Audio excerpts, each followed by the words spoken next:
And Global Affairs Analyst Calvin Dark joins me from Washington, D.C. via Skype to discuss this. Good to have you join us. Now, this has been termed by a lot of people as a small but very significant step in restoring the global food chain. But it is also jobs for farmers and farm workers in Ukraine, as well as those who work on ships in Ukraine as well. How soon do you think we'll begin to see the knock-on effect globally? Well, I think that the most important thing, as you mentioned, is all but wholesome towards really addressing the shortages, supply shortages, particularly in Africa, Middle East, and in Asia. And frankly, for consumers all around the world, this has affected. So that, like I said, small but hopeful. Now, also it's hopeful for the folks in Ukraine.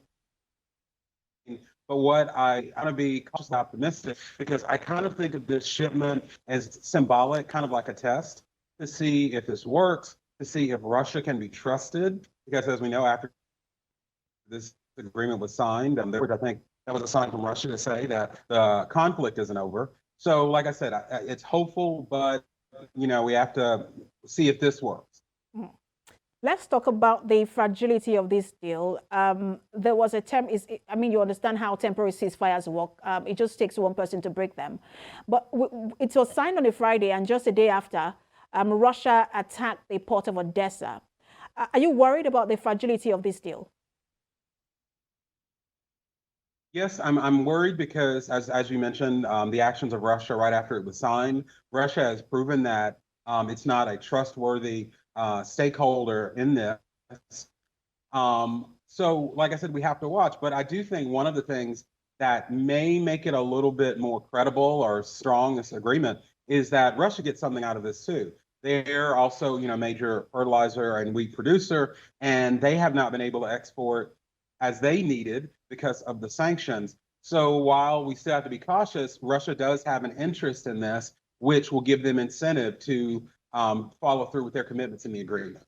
And let's talk about the waters, because they were mined just to deter Russian naval from attacking Ukraine.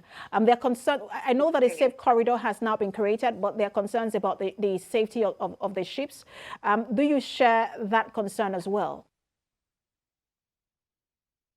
Yes, and that's why I consider it kind of like a test of, the safety of the delivery of the ships, because as we know, there are so many that haven't been able to move since the end of February.